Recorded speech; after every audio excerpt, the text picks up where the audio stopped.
Salve Maria, meu nome é Padre Charbel, sou sacerdote da Sociedade do Espírito Santo e hoje nós falaremos, nesta aula de catecismo, sobre as virtudes e a perfeição cristã. Nós homens estamos aqui, nesse mundo, justamente para alcançar um objetivo. Esse objetivo é Deus, é o objetivo da vida do homem, Deus mesmo. Mas muitos de nós não entendemos a ideia de Deus e, portanto, não podemos como experimentá-lo em nossa vida. Claro, a visão de Deus é simplesmente no céu, mas aqui na Terra já temos certas experiências e certas graças que nós recebemos para que nós possamos viver assim com Ele. Nós, digamos, podemos dizer, sabemos, né, de sua existência. Então, aqui na Terra nós podemos saber. Agora, crer, não, nos atributos de Deus já é relacionado à fé. Pois bem, hoje nós falaremos das virtudes. As virtudes são aquelas forças das quais nós adquirimos, ou da qual Deus mesmo infunde. São duas realidades distintas, mas não totalmente distintas entre si. Tem certa relação, falaremos isso no decorrer da aula, e da qual nos ajuda a alcançar este objetivo da vida do homem, que é Deus. Então nós católicos estamos aqui neste mundo justamente para ter esta divina transformação. O homem, alcançando as virtudes, tanto morais quanto infusas, em seu grau de perfeição, o que é possível e não é algo, digamos, de certo modo tão difícil, porque Nosso Senhor mesmo assim o ordenou. Se Ele ordenou, é porque é possível e é o nosso objetivo da nossa vida aqui neste mundo, alcançar esta perfeição cristã. E então, neste alcançar destas virtudes, desta perfeição cristã, da qual Deus mesmo, às vezes, com o decorrer do caminho, Ele vai nos infundindo certas virtudes para que possamos alcançar assim com mais graças, com mais facilidade, podemos dizer assim em certo sentido, e para chegarmos ali àquela transformação, aquela divina união. Pois o normal da vida do católico é chegar a um grau de virtude da qual ele já não necessita passar pelo purgatório. O purgatório é um acidente, é como Deus, por sua misericórdia, tão misericordioso que não quer que as pessoas se condenem assim facilmente. Então ele prepara ali o purgatório para purgar aquelas faltas, aqueles defeitos do qual ainda não o permite a alma, depois que sair desta terra, a se juntar a ele. Mas o normal é que a alma desta terra saia daqui e se junte a Deus, se chegue à divina transformação, à divina união. Então este é o objetivo da vida do homem aqui na Terra. E isto é possível. Os santos assim fizeram, os bons cristãos assim fizeram. Então hoje nós esquecemos este princípio tão importante da nossa vida, que é alcançar essa divina união. Então as virtudes cristãs e a perfeição cristã estão aí para isto, para nos ensinar como fazer, qual é o caminho a percorrer para que possamos alcançar. Então, antes de começarmos a aula, invocamos a nossa Santíssima Trindade, em nome do Pai, e do Filho, e do Espírito Santo. Amém. Ave Maria Puríssima, sem pecado concebida. Ó Virgem gloriosa bendita, dá-nos fé, pureza e bravura. Amém. Pelo sinal da Santa Cruz, livrai-nos Deus nosso Senhor dos nossos inimigos. Em nome do Pai, e do Filho, e do Espírito Santo. Amém. Pois bem, como dito, nós falaremos um pouco das virtudes cristãs. Para entender um pouco desta virtude, por que falar das virtudes? Por que vale a pena eu alcançar? Mesmo os filósofos antigos, que não eram cristãos, eles louvavam as virtudes como algo excelente aqui na Terra. Por quê? Porque a prática das virtudes, o adquirir das virtudes, facilita mesmo a vida aqui do homem para fazer as suas necessidades, para fazer o que ele deve fazer, para buscar a verdade.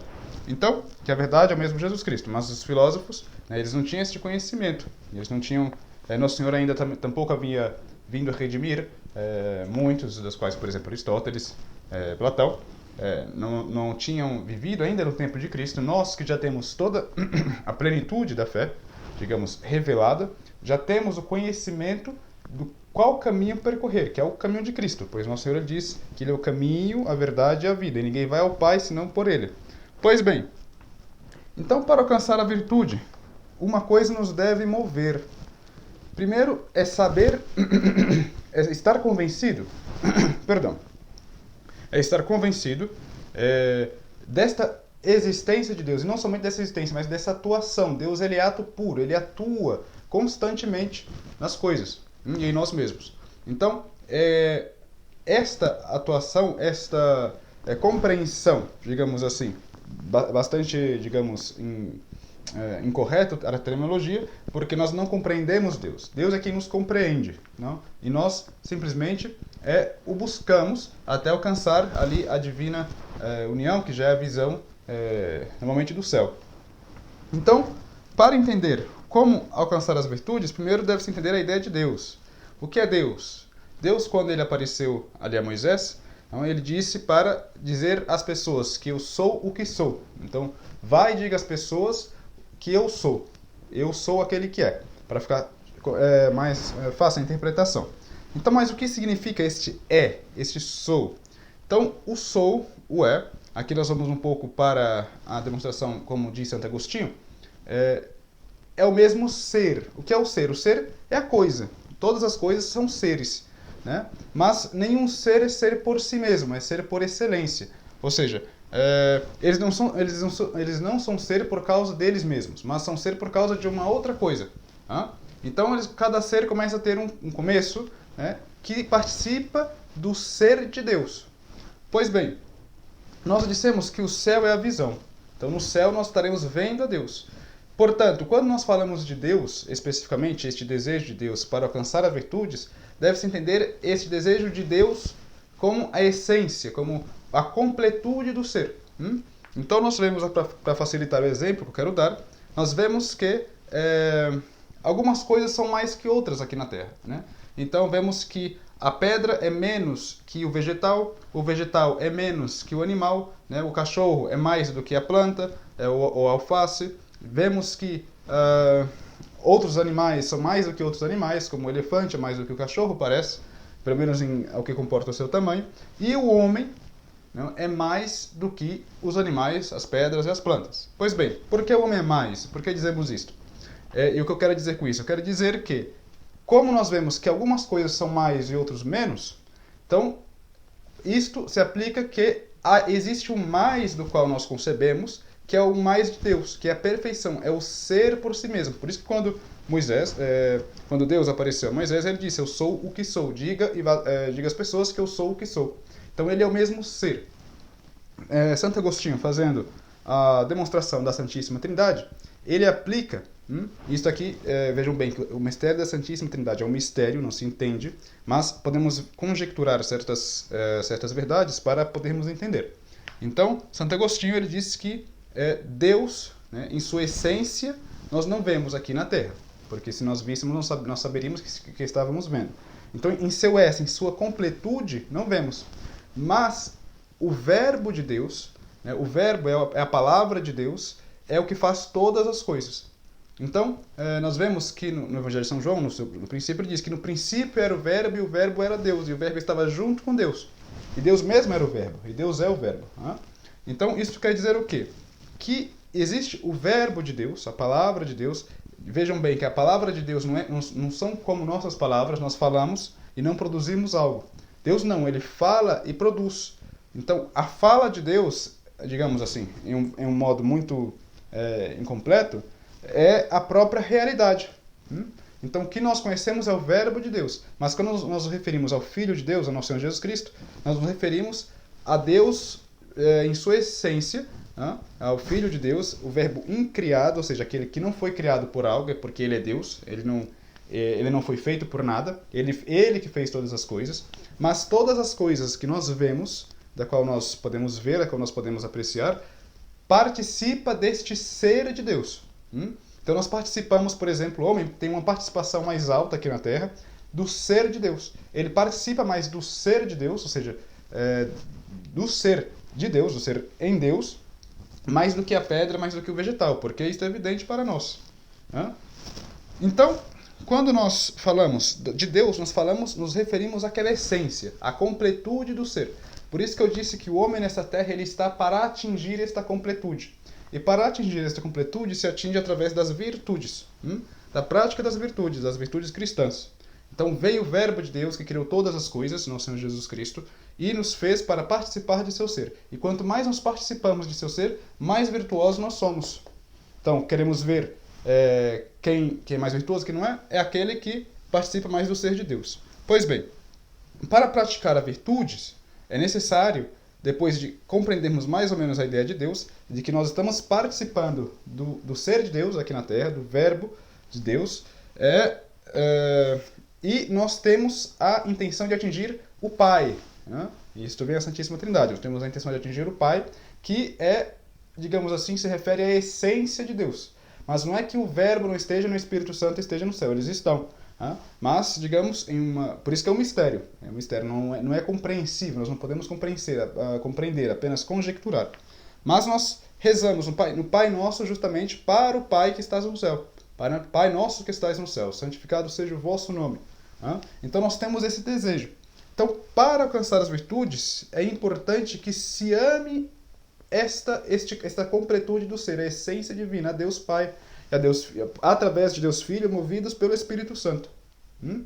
Porque Deus Filho é o Verbo, criou todas as coisas, então é Deus Filho quem nos mostra o caminho. Por isso que Jesus Cristo ele disse: eu sou o caminho, a verdade e a vida. E ninguém vai ao Pai, vamos dizer, a essência divina, se não for por mim, o Verbo. Então, tenham esta compreensão. Todos, sabendo ou não sabendo, creem na existência de Deus. Porque Deus é a ordem mesma. Então, como Deus é a ordem mesma, nós estamos indo àquela visão, àquela ordem onde está a essência divina, Pai, Filho e Espírito Santo em sua própria essência. Mas aqui nós participamos do Verbo de Deus. Pois bem, então, tendo isto em claro, tendo isto que nós não falamos de histórias, nós não falamos de historietas, mas nós falamos da própria realidade, é importante que se ame a Deus. Então, se ama a Deus como? Obedecendo os mandamentos de nosso Senhor Jesus Cristo, aliás, perfeição, ele nos mostra qual é o caminho a percorrer para que possamos chegar a Deus Pai. Então, é assim que se ama a Deus. E logo esse amor de Deus é ter um desejo de Deus, um desejo contínuo. Quando nós temos um desejo contínuo de Deus em nossas ações, mesmo que não estamos, digamos, falando, rezando verbalmente, mas estamos desejando a Deus, já estamos fazendo uma oração a Deus. Então, quando eu tenho este desejo de Deus, esse desejo constante, eu estou sendo levado por uma coisa que chama-se a caridade. Então, é a caridade que é a rainha de todas as outras virtudes. A caridade, ela quer o bem do próximo, ela quer o bem de Deus. Então, outra coisa importante a entender é o bem. Então, nós dizemos que Deus, ele é essência subsistente, ele é algo.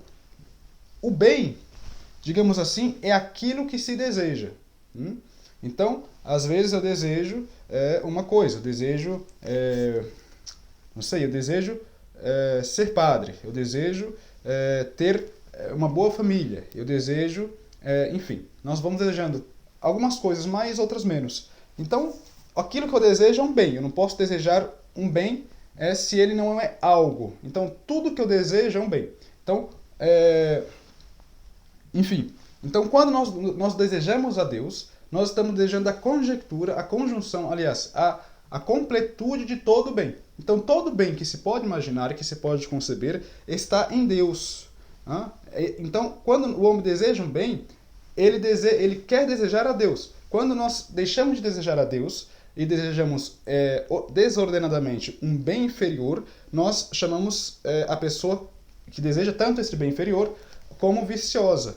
Então, a pessoa virtuosa é a pessoa que deseja o bem maior, que é Deus. Então, quando nós vemos, por exemplo, um ermitão, um religioso fazendo a sua vida toda de penitência, não é que ele está ali sofrendo por sofrer. Ele está esperando o bem mais alto, a completude de todos os bens que é Deus.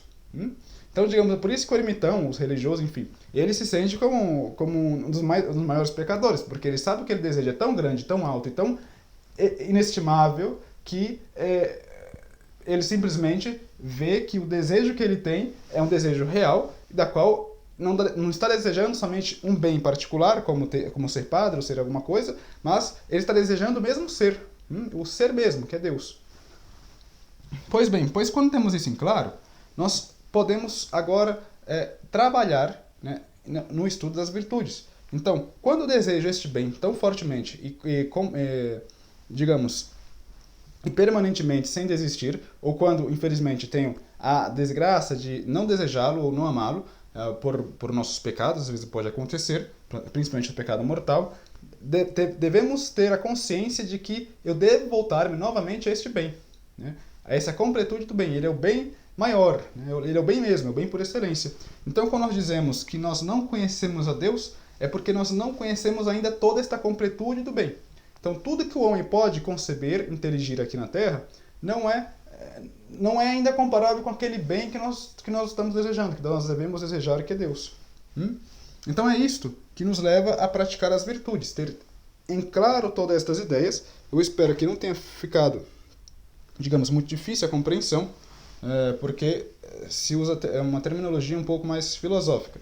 Mas creio que ficou fácil, né? Então sabemos que todo bem está em Deus, todo o ser é Deus. O ser que nós queremos atingir é Deus mesmo, é Deus, é a essência divina.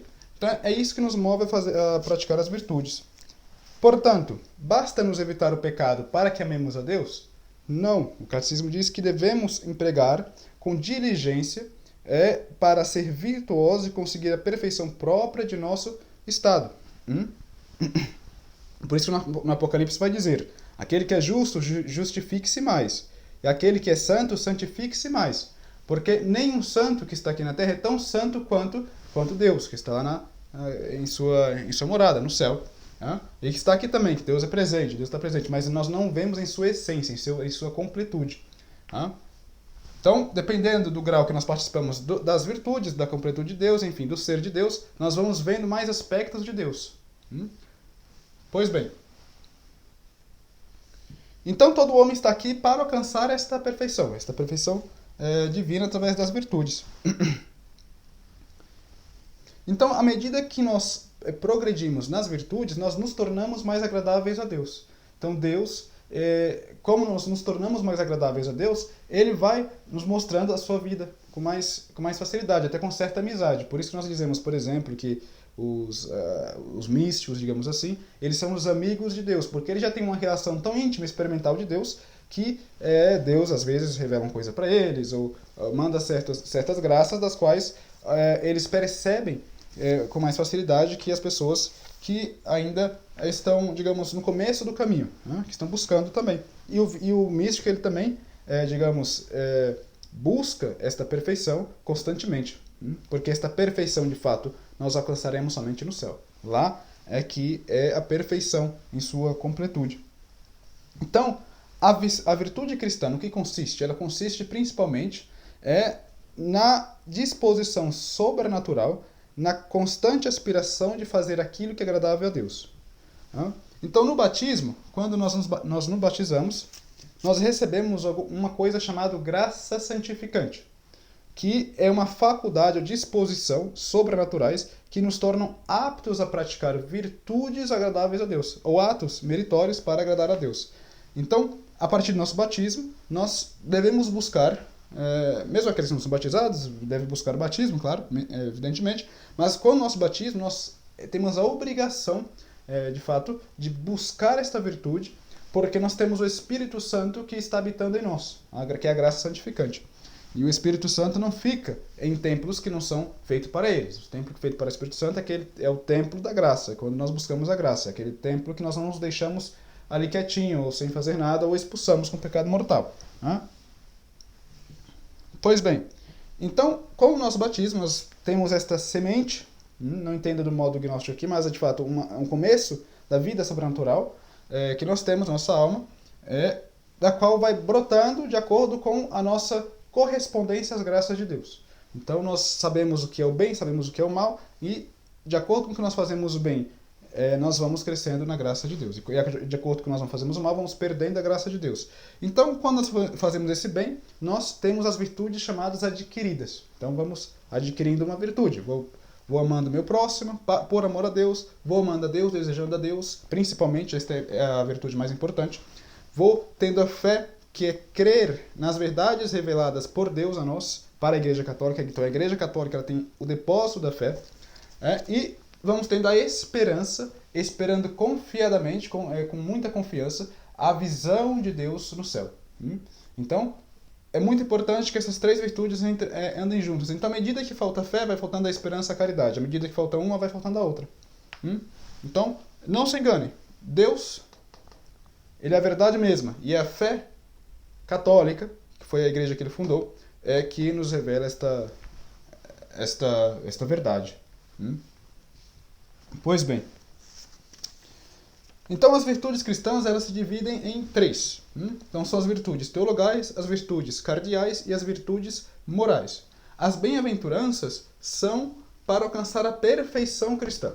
Então, à medida que nós praticamos estas virtudes, nós também vamos querendo, sobrenaturalmente e naturalmente, alcançar a perfeição. Então, nosso Senhor, ele fala lá das bem-aventuranças no Evangelho.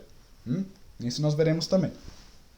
Então, as virtudes teologais, para começarmos com as primeiras virtudes, são a fé, a esperança e a caridade, como já dito. Aqui temos o número 1, como você pode ver. Então, chamam-se virtudes caridais ou teologais ou divinas, porque não somente nos são infundidas por Deus, mas elas se dirigem diretamente à pessoa de Deus, à pessoa da essência divina de Deus. Então, não somente à essência divina, mas ao Pai, ao Filho e ao Espírito Santo. Então, elas se dirigem, mas, digamos, a essência divina, porque a Santíssima Trindade está em sua essência, digamos, no céu. Mas ela atua em todas as coisas. Ela está em todas as partes. Deus é imenso. E são todas as partes que estão em Deus, para ser mais correto. Pois bem, então a fé, para começar, é uma virtude sobrenatural infusa por Deus em nossa alma, pela qual cremos firmemente em tudo aquilo que Deus revelou. E esta virtude é importante, porque Isaías diz que quem não crê não entenderá. Pois bem, nesta vida nós estamos crendo. Nesta vida nós vamos vendo certas ações de Deus, mas não estamos na visão da completude de Deus. Então, é necessário que nesta vida nós cremos, primeiro começa a crer, praticar as virtudes, por amor às palavras de Nosso Senhor, por amor a Nosso Senhor Jesus Cristo, evidentemente. E então, à medida em que eu pratico, à medida em que eu creio, eu vou entendendo. Então, à medida que eu vou entendendo, eu vou chegando mais perto da vida, da visão. Então, por isso que se diz que o homem está aqui para alcançar essa divina união. Ok? Pois bem, então, à medida que nós vamos tendo fé, crendo, nós vamos tendo a esperança. Então, a fé, já foi dito o que é, e a esperança, ela é uma virtude sobrenatural ainda, infusa por Deus em nossa alma, pela qual esperamos firmemente tudo que Deus, onipotente, bondoso e fiel, nos prometeu através dos merecimentos de nosso Senhor Jesus Cristo. Então, a esperança ela encerra um desejo eficaz dos bens eternos. E logo, a firme confiança de segui-los. Então, esta confiança que nós temos de Deus, esta firme confiança, ela anda junta com uma certa desconfiança de nós mesmos. Então, à medida que eu confio mais em Deus, eu vou desconfiando mais de mim. Isso não quer dizer que eu vou me desesperar, porque se eu me desespero, eu perco a esperança. Isso tampouco quer dizer que eu vou presumir. Então, à medida que eu confio mais em Deus, se eu presumo, está alguma coisa errada. Eu não estou crendo em Deus porque Deus ele não está em clara visão para mim ainda. Mas aqui nessa terra nós esperamos, mas esperamos confiadamente, com confiança em Deus. E é ter esta confiança sempre da qual eu posso alcançar, digamos assim, pelas graças de Nosso Senhor, a visão do céu, a vida do céu, que é a vida verdadeira. Aqui é um teste, aqui é simplesmente um teste da qual nós estamos passando para que nós alcancemos a vida verdadeira. Quando nós estivermos na vida verdadeira, nós veremos esta vida como uma espécie de sonho. Foi um sonho passageiro que passou e já foi. Lá é a vida. Então eu tenho que ter esta verdade sempre diante de mim, para que eu não perca nem a fé e nem a caridade. Então, por exemplo, a esperança. Como ter essa esperança? Eu disse no começo que o bem é aquilo que se deseja, mas eu disse também que o bem maior, o bem mesmo é Deus. Ele é o conjunto de todos os bens, e é muito mais. Então, esta esperança, quando eu estiver com uma fé fraca, ou com certa tristeza, ou querendo alguma coisa, vejam que Deus ele está conosco. Deus ele está aqui, Ele está aí. E quando eu perco, quando tenho certa tristeza, ou certa infelicidade na vida, eu posso pensar, ter a esperança de tudo que eu quero agora, eu vou encontrar em Deus. Então tudo que acontece na nossa vida, que é difícil, eu ponho a esperança em Deus. Eu espero o bem mesmo em Deus. Então, uma coisa boa para desviar dos pecados seria isso, né? Ter esta plena esperança no céu, e quando vir alguma tentação, alguma coisa, estar claro que o que eu desejo é um bem, mas o bem que eu desejo é Deus. Então, não quero o pecado, eu quero Deus, porque Deus é o bem honesto, útil e deleitável mesmo. Então, rejeito o pecado e coloco a minha confiança em Deus, porque o que eu quero está em Deus. É Deus mesmo que vai satisfazer todas as nossas tristezas, todas as nossas calamidades na nossa vida. Então, à medida que eu vou aumentando essa esperança, eu também vou aumentando a fé e a caridade, o amor a Deus. Porque, ora, se eu estou colocando essa esperança no céu, é porque eu estou já amando o que eu vejo em Deus. Porque Deus ele é a mesma bondade. Pois bem, então de Deus nós esperamos a graça, o perdão dos pecados e a salvação eterna. Então se eu tenho a desgraça de pecar, eu espero o perdão de Deus. Eu vou à confissão e me confesso. O padre me confesso para que Deus me perdoe. Então eu tenho essa esperança. Eu também tenho a esperança do perdão dos pecados, já que eu não me confessei, eu tive a boa intenção, então o padre deu absolvição, está perdoado e já está. Então essa esperança, nós nunca sabemos, nós não vemos ali o pecado perdoado, não tem uma cartinha na nossa frente dizendo teu pecado está perdoado. Mas temos a esperança, a esperança que nossos pecados estão perdoados. E temos a caridade. Aqui na Terra, todo mundo que é pecador pode ser perdoado. Qualquer pecado, qualquer pessoa que esteja viva, pode ir na confissão e pedir perdão a Deus. E lá receber o perdão de Deus. E quando se recebe o perdão de Deus, faça-se uma vida mais penitencial, de amor a Deus. Porque o amor, ele envolve sacrifícios. Então, a caridade, e mesmo com o andamento da nossa esperança, por exemplo, temos o amor a Deus, eu quero emendar minha vida. Mesmo com o acréscimo da vida da graça, nosso Senhor, ele vai dando certos bens temporais para nos ajudar a alcançar a vida eterna. Então, por exemplo, por que é importante ter essa esperança sempre? Justamente, esperança em Deus, principalmente na vida eterna, justamente porque é o que vai me levar a ser feliz, é a felicidade do homem. Deus é a felicidade mesma, Deus é a bondade mesma.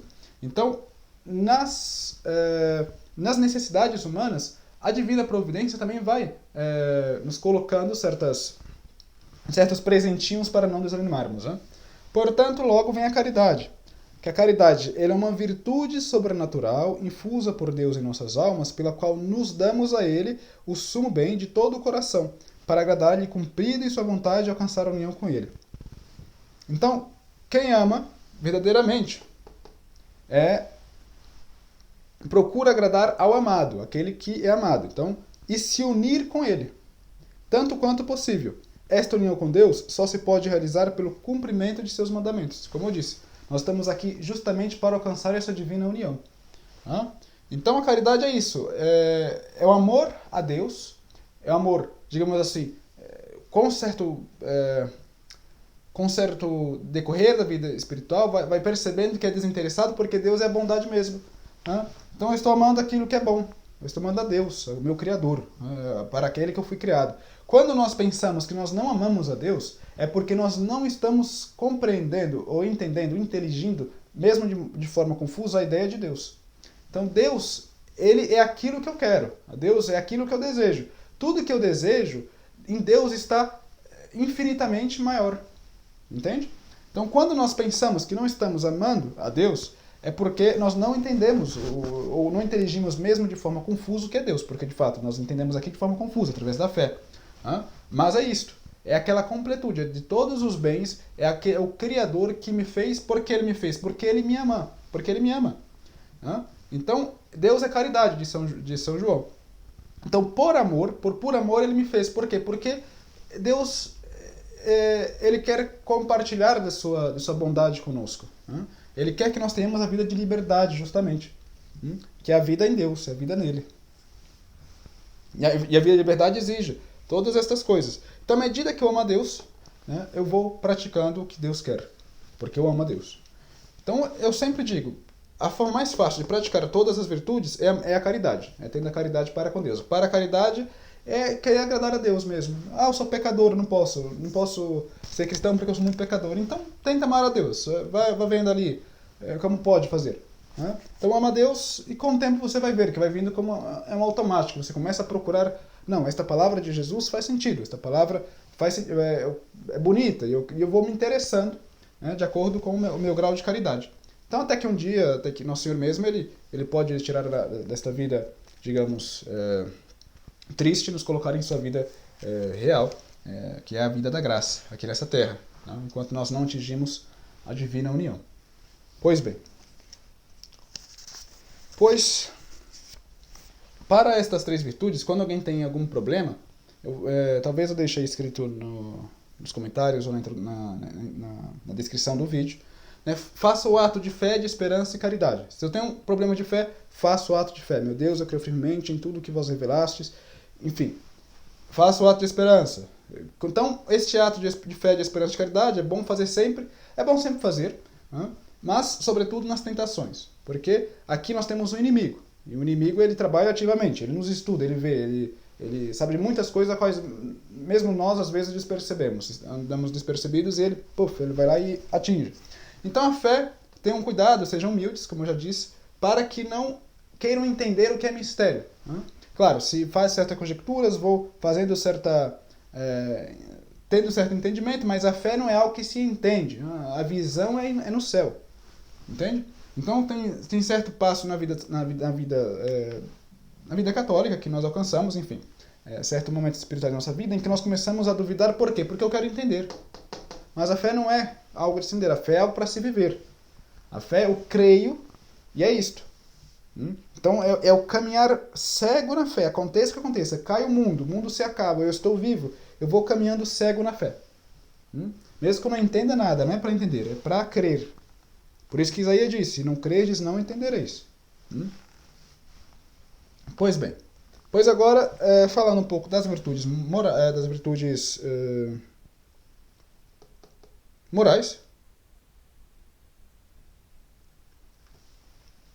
nós vemos que nas virtudes...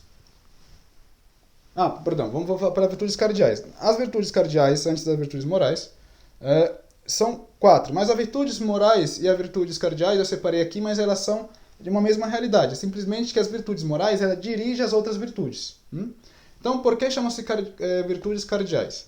Chamam-se virtudes cardeais porque ela é como o eixo, não é aquilo que dirige. Que cardeais vem do latim cardo, que significa gonzo, dobradiça, né? Sustentáculo. Então, as virtudes cardeais são aquelas virtudes que sustentam as outras virtudes. Ok? Então, as virtudes morais chamam-se virtudes morais porque ordenam nossa conduta de modo agradável a Deus. Enquanto as virtudes teologais têm por objeto imediato o próprio Deus. As virtudes morais têm por objeto imediato o nosso bem moral. A verdadeira ordem em nossos costumes. Por isso que nós dizemos que Deus é ordem. Então, porque Deus é por espírito.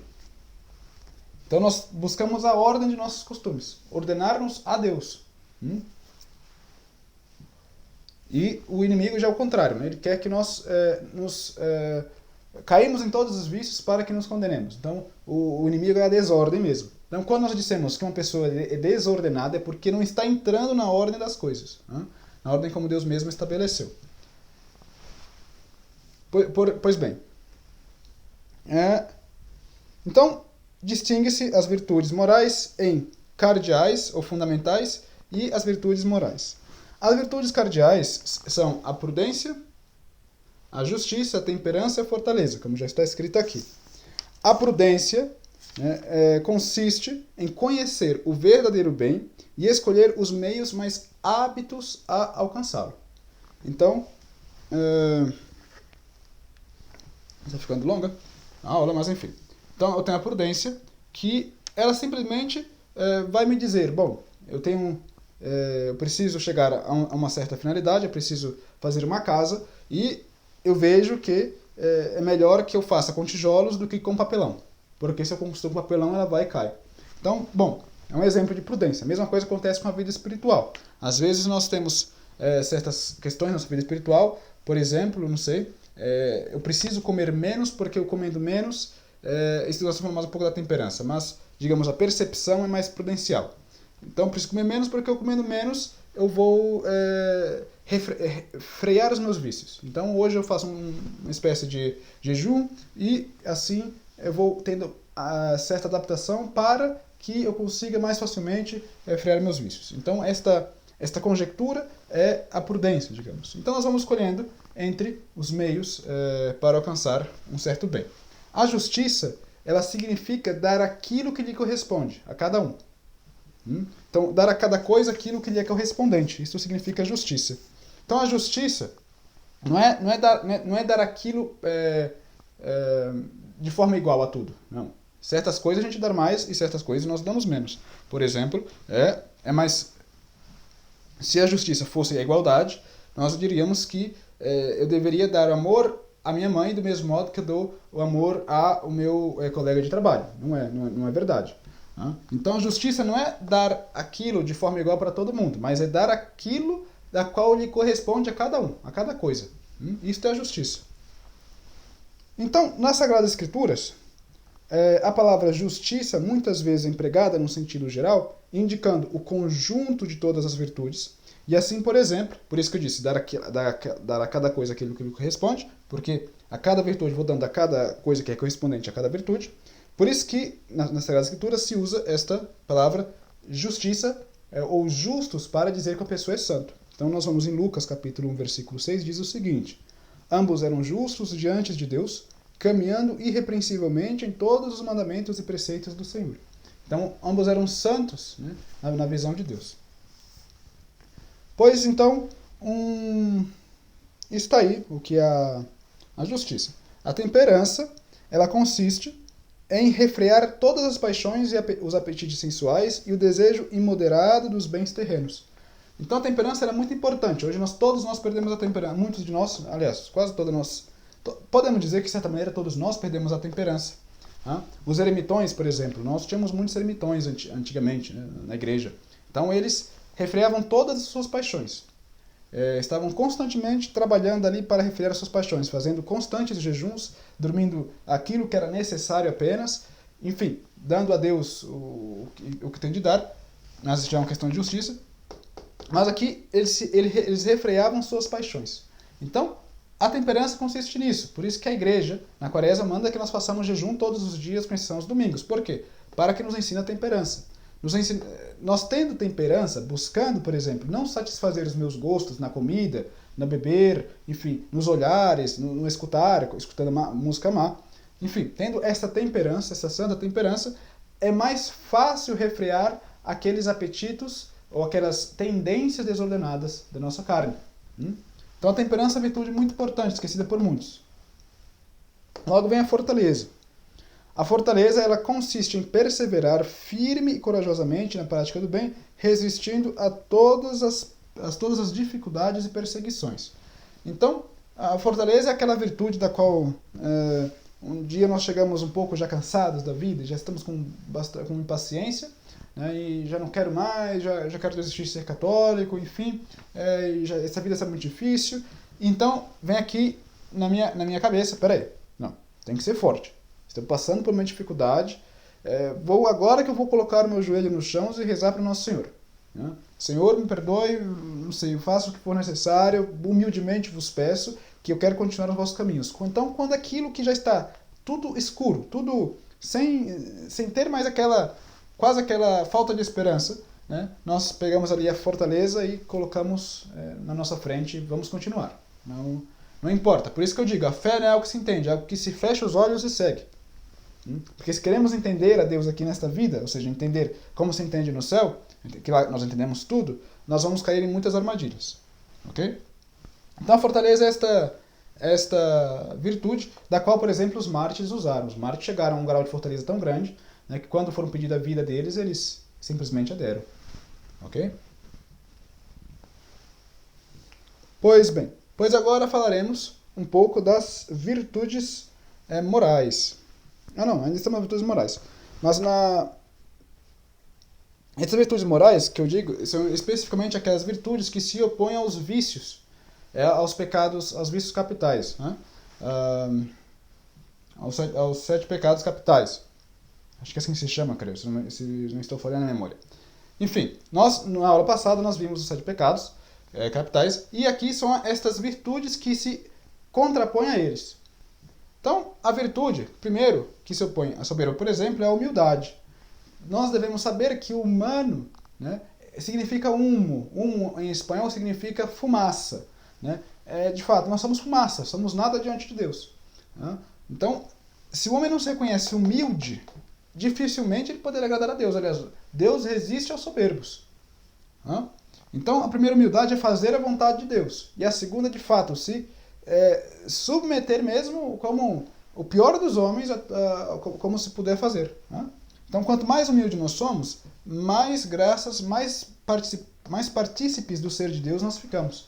Porque é o todo se completando com nada, que somos nós, em certo sentido.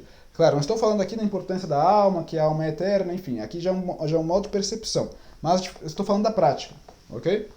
Então, de fato, esta prática da humildade nós devemos ter. Não existe cristianismo sem humildade. Então, a humildade ela consiste em reconhecer a nossa fraqueza e nossos pecados, atribuindo por isso todo o bem a Deus, e tendo-nos em pouca estima. Então, nós vemos aqui o publicano no templo, né? Que ele dizia, meu Deus, eu sou pecador, né? E o outro fariseu dizia que que ele rezava ali todos os dias e fazia as ofertas, e a quem foi agradável a Deus, o publicano, que reconheceu-se, né, fraco e pequeno diante de Deus. Então é isso que Deus pede da gente. Né? Logo vem a liberalidade, que consiste na disposição de socorrer os necessitados com nossos bens ou a contribuir para outros fins louváveis e piedosos. Então, é também importante a liberalidade. Então, vejo um mendigo na rua, dou sim um pouco de esmola a ele. Ah, mas ele vai usar para drogas. Enfim, eu estou tendo uma má impressão de algo que talvez não seja assim. Então, na dúvida, nós sempre dizemos que consideramos positivo. Ok? Então, eu dou ao mendigo um pouco de pão, um pouco de comida, um pouco de dinheiro, justamente porque eu tenho essa intenção de que ele faça o bem ali com aquele dinheiro. Ok? Com aquele bem que eu dei para ele. Logo vem a castidade, né, que se contrapõe à impureza, ou à luxúria. E a castidade, ela consiste em refrear todo desejo impuro. Então, por exemplo, o José do Egito, a Santíssima Virgem Maria, né, e os que são de Cristo, está lá em Gálatas, crucificaram a sua própria carne com os vícios e as concupiscências. Então a castidade é uma virtude que nós temos muita dificuldade na sociedade atual, pelo fato de nós estarmos todo o tempo buscando bens, buscando coisas agradáveis a nós. Então, muitos de nós caímos nesse pecado, né, com certa constância por falta de não querer agradar a nós mesmos. Né? Então, preciso das outras virtudes para que alcance a castidade. Então, todas as virtudes, elas andam de mão dadas. Ok? Então, aqui consiste em refrear todo desejo impuro. Então, com o uso das outras virtudes, eu vou refreando aqui os desejos. Né? E é um combate até o final da vida, ok? Não pensem que é algo assim que somente que chega hoje e acabou. Não vou ter mais problemas com a tentação. A tentação sempre existe. Mas é fácil, digamos assim, quando se pratica as outras virtudes, alcançar a castidade. A castidade, digamos assim, ela é como se fosse uma pérola das virtudes. O homem casto, a pessoa casta, ele alcança a ver a Deus. Por isso que bem-aventurados puros de coração, porque estes verão a Deus. Então não somente de ato, mas de coração, na intenção. Não buscando coisas que desagrade o próximo, pensando mal sobre o próximo, isso também é castidade, ok? Logo vem a caridade, que seria o amor benévolo, né? Que consiste em desejar todo bem a todos os homens, partilhando sinceramente de suas alegrias e penas. Ok? Então, esta caridade, digamos, é aquele mandamento de Nosso Senhor. Né? Eu vos deixo o meu novo mandamento, que é amai-vos uns aos outros como eu mesmo tenho amado, como eu mesmo vos amei. Ok? Então, esta caridade é muito importante de praticar com o próximo. Devemos amar uns aos outros, né? E por isso que deve-se evitar todo tipo de calúnia, todo tipo, enfim, de palavra ociosa contra o próximo. Okay? Agrada a Deus quem pratica a caridade. E não somente a caridade de atos, de dar uma coisa ou outra, mas, de fato, mesmo no pensamento, mesmo no modo de agir, enfim, nossas mínimas ações. Então a temperança, ela consiste, que é bem, em moderar o apetite natural do comer e beber. Então, beber pouco vinho, quando estou bebendo vinho, se eu tenho uma cerveja, beber até o máximo ali, quando eu já estou ficando alegre, já não passo daquilo, porque a intemperança leva à impureza, enfim. Logo vem a mansidão, todas essas virtudes praticadas também levam à mansidão, e a mansidão, ela consiste em reprimir todo desejo de vingança e vencer toda inclinação natural que excita a indignação e a ira. Okay? Então o homem de Deus, ele é um homem manso normalmente. Ele não está buscando briga, não está buscando confusão. Normalmente ele é manso. Ele simplesmente quer atingir a Deus. E para atingir a Deus necessita-se a mansidão. O homem de Deus, ele é manso.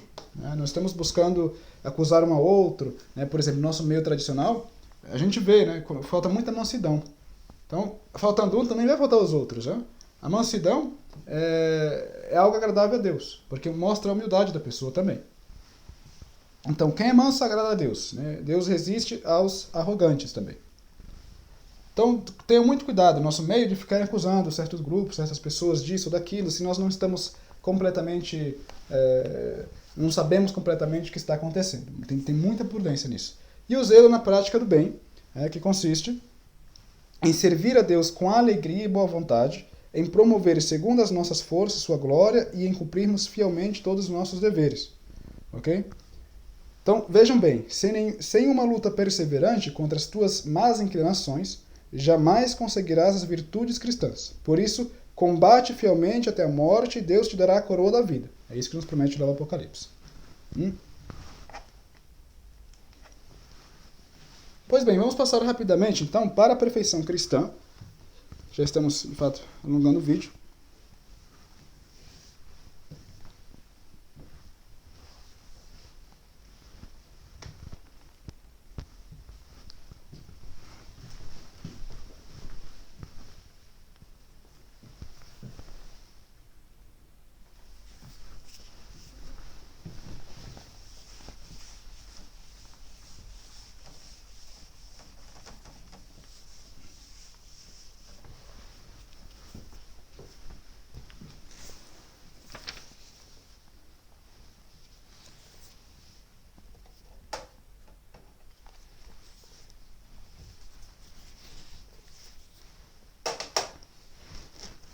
Bom, as bem-aventuranças são 8.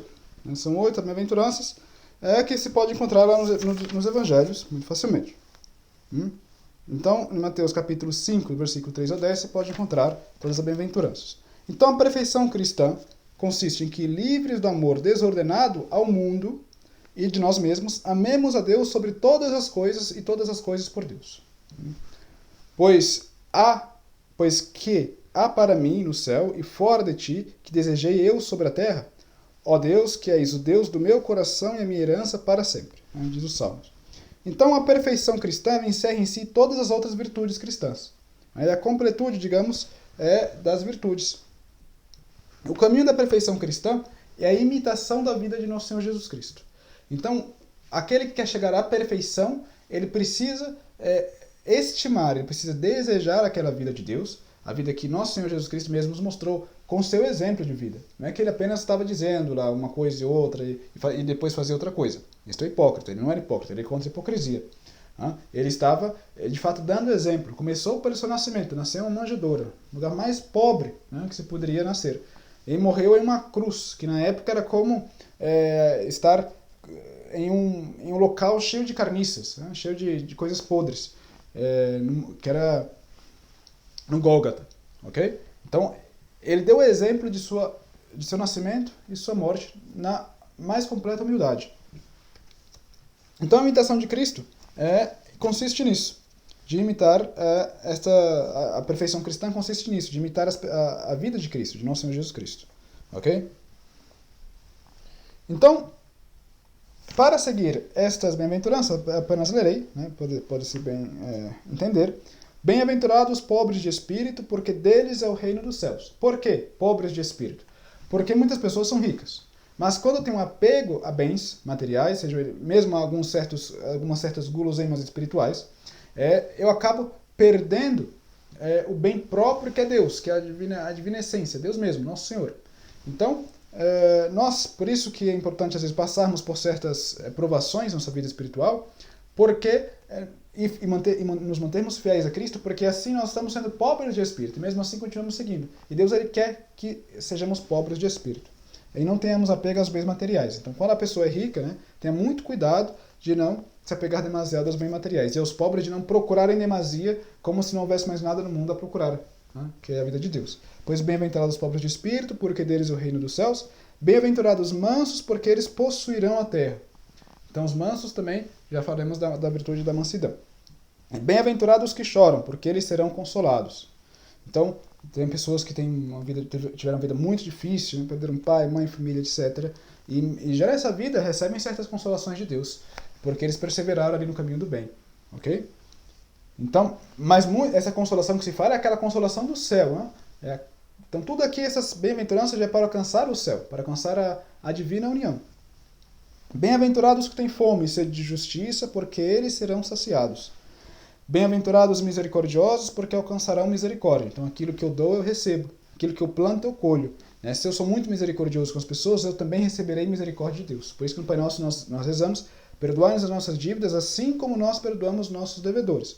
Então, tenha muito cuidado com rancores, com calúnias, porque se nós fazemos este gênero de coisas com o nosso próximo, é o que nós estamos pedindo de Deus. Bem-aventurados limpos de coração, porque eles verão a Deus. Isso quer dizer que a nossa visão sobre a realidade, sobre Deus, sobre todas as pessoas, sobre tudo, deve ser uma visão limpa. Uma visão como se fosse Deus mesmo vendo as pessoas. Deus ele vê as pessoas por amor a Ele. Então, eu vejo as pessoas por amor a Deus, por sua justiça. Bem-aventurados pacíficos, porque eles serão chamados filhos de Deus. Isso está bastante claro o que é pacífico. Né? Pacífico não é o pacifismo, que consiste em fazer nada e deixar tudo passar. Não. É quando tiver de corrigir com caridade, quando tiver de aconselhar, tudo na caridade com o Nosso Senhor, tudo de forma pacífica. Okay? Isso quer dizer ser pacífico. Bem-aventurados que sofrem perseguições por amor da justiça, porque deles é o reino dos céus. Então está claro. Né? Muitos santos, por exemplo, eles faziam coisas que os seus colegas, enfim, da época, sempre achavam estranho. Né? Por quê? Porque eles viam que aquilo era o bem que tinham que fazer, e eles faziam aquilo e foram perseguidos por aquilo que eles faziam. Então eles veem o bem e eles alcançam por quê? Por amor a Deus, sem respeito humano. Pois bem, isto consiste a perfeição cristã, e isto nós devemos levar como hábitos ordinários. Isso quer dizer, tomar hábitos dessas virtudes, dessas perfeições, desses conselhos evangélicos, porque em certa etapa da vida é difícil começar. Então, eu vejo ali tanta coisa e eu não começo. Então, comece. Dê um primeiro passo. Né? Hoje eu quero me perfeccionar. Nessa semana, nesse mês, eu quero ser mais humilde. Então, vou procurar os meios para alcançar a humildade. Então, logo no próximo mês, daqui 2 meses, eu quero trabalhar em outra virtude. Então, vou trabalhando em outra virtude. Então, cada dia, cada tempo, vai melhorando um aspecto da vida, sua vida pessoal, e assim alcançará as virtudes. Porque alcançando as virtudes, em sua glória e perfeição, não pensem que Deus ele ficará ali te assistindo, ficará e sem fazer nada. Não. Ele infunde as virtudes, que são virtudes sobrenaturais que ajudam a alcançar estas a Ele mesmo com mais facilidade até. Claro, vem as cruzes, mas com a cruz vem muita graça. Muita graça. E de Deus temos muitas graças. Não se desesperem jamais. E claro, aqueles que querem alcançar uma perfeição e grau excelente, eles escolhem mais a vida religiosa. Né? E muitos se submetem ao voto de castidade, pobreza e obediência. Assim como o padre, mesmo o padre secular, ele deve viver com este espírito. Todo mundo, aliás, deve viver com o espírito de obediência, castidade e pobreza. Ou seja, desprezar as coisas materiais, desprezar os bens carnais, desprezar o orgulho, né? E ser mais humildes, mesmo sendo obedecer até mesmo meus amigos, se possível, né? Buscar esta humildade, buscar a humildade de Cristo, porque foi isso que ele veio nos ensinar quando nasceu ali naquela gruta de Belém, naquela manjedoura de Belém. Então, que Deus nos abençoe, nos proteja, nos guarde, e até a próxima aula. Ave Maria Puríssima, sem pecado concebida, em nome do Pai, do Filho e do Espírito Santo. Amém. Salve Maria.